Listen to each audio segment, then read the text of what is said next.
आप point of order में बोलना चाह रहे हैं? बोले बोले प्लीज। तो चुप कराएं स्पीकर साहब।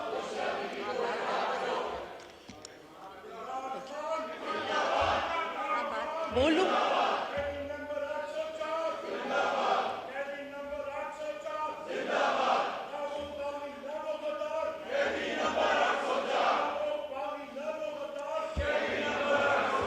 भैया ऑनरेबल मेंबर से गुजारिश है कि आप सारे अपने आपके भी पॉइंट ऑफ ऑर्डर शुरू करने वाले हैं, आप तशरीफ रखें, अपने पॉइंट ऑफ ऑर्डर पे बात करें।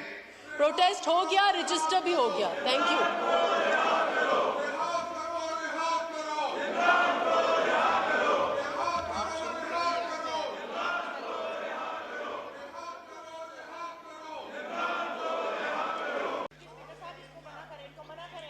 ये बात ही नहीं समझ पाते बेचारे, इनके हक में बात कर रहे हैं तो भी नाराज हो रहे हैं, ये इनके हक में भी बात कर रहे हैं तो बेचारे नाराज हो रहे हैं। काइंडली आराम से सुने मेंबर को। फाजिल मेंबर बोल रहे हैं। तो जनाब आली,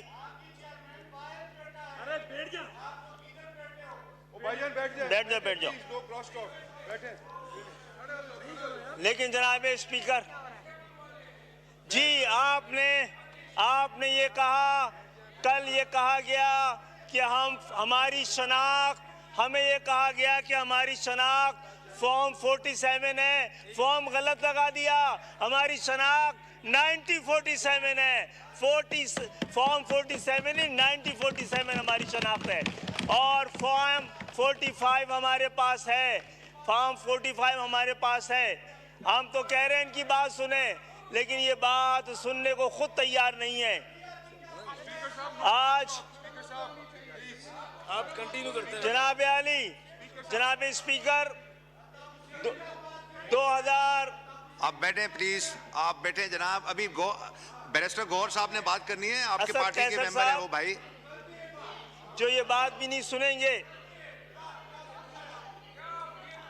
बहरहाल जनाब बिस्मिल्लाहिर्रहमानिर्रहीम। शुक्रिया जनाब स्पीकर कि आपने मुझे इज़हार ख्याल का मौका दिया, और गो के इस वक्त पाकिस्तान के जो हालात हैं और जो गुफ्तगू करनी थी, यहाँ के माहौल की वजह से वो गुफ्तगू करना बड़ी मुश्किल हो जाती है। लेकिन मैं पाकिस्तान को मुकद्दम समझते हुए अपने सियासी मफाद के बजाय पाकिस्तान के इस्तेहकाम के लिए कोशिश करूँगा कि यह ऐवान, जिसकी ज़िम्मेदारी पूरा पाकिस्तान है, ज़िम्मेदारी का मुजाहरा करे। जनाब स्पीकर, मैं मुबारकबाद देता हूँ पाकिस्तान की आवाम को 16वीं असम्बली के लिए, और ये यहाँ पे मुंतखब लोगों को मुबारकबाद पेश करता हूँ जो पूरे पाकिस्तान से पाकिस्तान की आवाम ने मुंतखब करके यहाँ भेजे हैं। मैं मुबारकबाद देता हूँ इस ऐवान में होने वाले इंतखाबात, जिसमें स्पीकर और डिप्टी स्पीकर मुंतखब हुए हैं और वज़ीर आज़म मुंतखब हुआ, और मैं मुबारकबाद का मुस्तहिक समझता हूँ अपोजिशन में बैठे हुए अपने साथियों को कि वो तमाम इल्ज़ामात, अंदेशों, खदशों और शिकायतों के बावजूद उन्होंने इस ऐवान में जमहूरी अमल का हिस्सा बने, और इनको मुबारकबाद। और मैं ये भी समझता हूँ कि इनकी शिकायतें, इनके खदशात, अंदेशे, इल्ज़ामात, जनाब स्पीकर आप इस ऐवान के कस्टोडियन हैं, आपको कोई पार्लिमानी कमेटी बनानी चाहिए इस पे बातचीत करने के लिए, इस पे तहकीक करने के लिए। इसी तरह वज़ीर आज़म से मैं मुतालबा करता हूँ, उनसे दरख्वास्त करता हूँ कि इस पे आप जुडिशल कमीशन भी बना दें, ताकि बातचीत का, कानून का, आइन का रास्ता अपनाया जाए, शोर के रास्ते के बजाय। और ये जो मामला है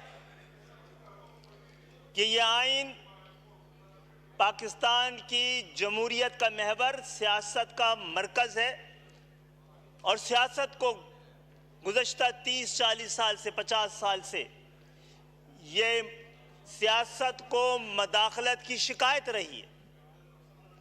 सियासत ये समझती है कि मदाखलत की वजह से बार बार जमहूरियत में जो ताअत्तुल आता रहा है, जो हुकूमत वक्त से पहले रुखसत होती रही हैं, जो असम्बली अपनी मुद्दत पूरी नहीं कर सकी हैं, पाकिस्तान के तमाम मसाइल की जड़ इस पे बात करने जा रहा हूं।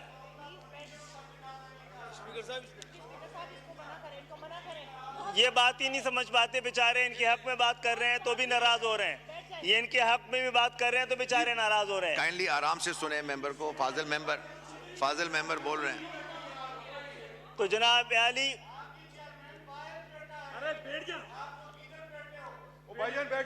बैठ जाओ। लेकिन जनाब स्पीकर जी, आपने ये कहा, कल ये कहा गया कि हमारी शनाख्त, हमें ये कहा गया कि हमारी शनाख्त फॉर्म 47 है, फॉर्म गलत लगा दिया। हमारी शनाख्त 9047 है, फॉर्म 47 नहीं 9047 हमारी शनाख्त है, और फॉर्म 45 हमारे पास है, फॉर्म 45 हमारे पास है। हम तो कह रहे हैं इनकी बात सुने, लेकिन ये बात सुनने को खुद तैयार नहीं है। आज आप कंटिन्यू करते हैं जनाब आली, जनाब स्पीकर 2000। आप बैठे प्लीज, आप बैठे जनाब। अभी बैरिस्टर गौहर साहब ने बात करनी है, आपके असद पार्टी के कैसर मेंबर हैं साहब, वो भाई। जो ये बात भी नहीं सुनेंगे। बहरहाल जनाबे नहीं, ये नहीं करो। जनाब स्पीकर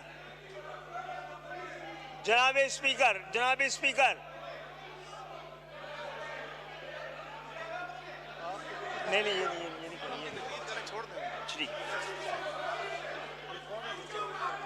जनाब स्पीकर 2002 से 2024 तक, 2002 से 2024 तक इन 22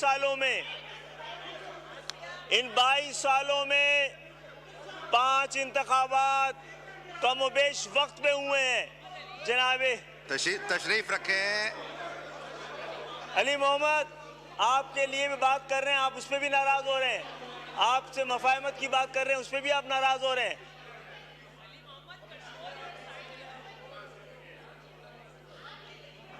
इकबाल भाई आ जाए, इकबाल भाई।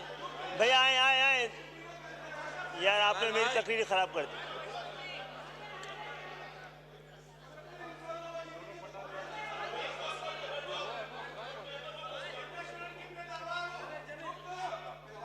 बस तकरीर आप कहते ना एक बार में माटा का एक राशि से लगता है।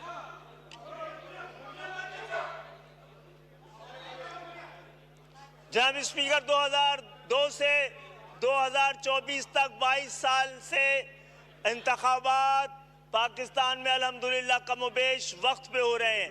इन 22 सालों में 4 ऐवानों ने अपनी मुद्दत पूरी की है।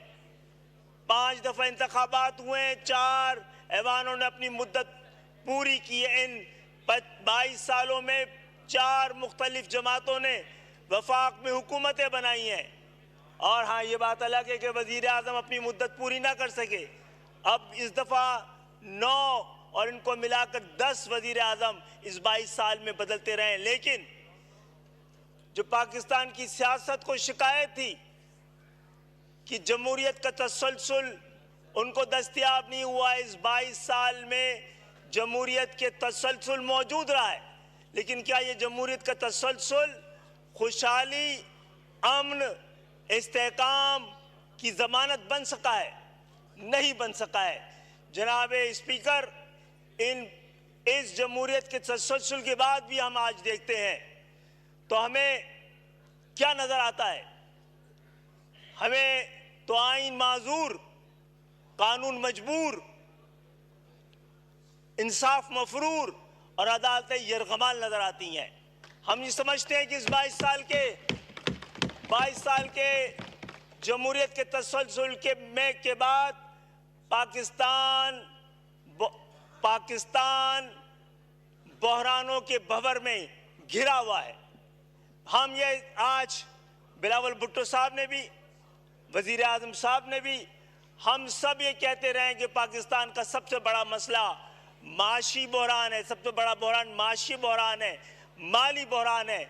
लेकिन समझने की बात यह है कि पाकिस्तान का सबसे बड़ा मसला सबसे बड़ा बहरान माशी और माली नहीं बल्कि नियतों का बहरान है। अगर आप खुद टैक्स अरबपति लोगों से नहीं लेंगे, अगर ज़राअत टैक्स नहीं देगी, अगर आपको ज़राअत पे टैक्स नहीं लगाना है तो जागीरदाराना निज़ाम पर आप टैक्स लगाएं। जनाब आली, इस निज़ाम को बदलने के लिए हमें सबको लेकर साथ चलना पड़ेगा। इस निज़ाम के बतन से वो कुछ बरामद नहीं हुआ जिसके लिए पाकिस्तान बनाया गया था। मैं ये समझता हूं कि ट्रेड डेफिसिट इस वक्त खतरनाक सूरत हाल इख्तियार कर गया और कोई आने वाले 20-25 साल में इसको दुरुस्त करने के कोई इम्कानात नजर नहीं आते। लेकिन मैं इस ट्रेड डेफिसिट से ज़्यादा परेशान वो ट्रस्ट डेफिसिट है जो हमारे दरमियान, हमारी कौम के दरमियान मौजूद है।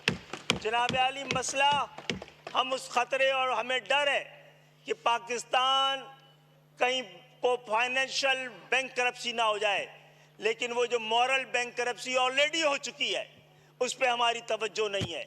हम क्लैरिकल डिसऑनेस्टी पे तो कानून बनाते हैं, लेकिन जो इंटेलेक्चुअल डिसऑनेस्टी इस मुल्क में तबाही मचा रही है उस पर हमने कभी गौर नहीं किया है। जनाब स्पीकर साहब, जो कुछ 4 दिन से इस ऐवान में हो रहा है, 2024 की असेंबली में हो रहा है, ये 2018 की असेंबली में भी यही हो रहा था। फर्क ये था जो लोग यहाँ बैठे थे वो यहाँ बैठे थे और जो यहाँ बैठे थे वो वहाँ बैठे में है। यही मसला 2013 की असेंबली में भी था। वो असेंबली में इस ऐवान के अंदर से शोर बाहर चला गया और वो धमकी और धरने से इस ऐवान पर धवावे तक हालात वही हैं। ये शोर और ये शराबा, ये एहतजाज, ये जनाब स्पीकर, मुझे लग रहा है कि जमहूरियत अपना मुकदमा हार रही है। ये ऐवान अपनी हैसियत खो रही है। ये शोर फिर मुदाखलत को आवाज़ और जवाब दे रहा है और इसके बगैर काम नहीं बन पाएगा। आज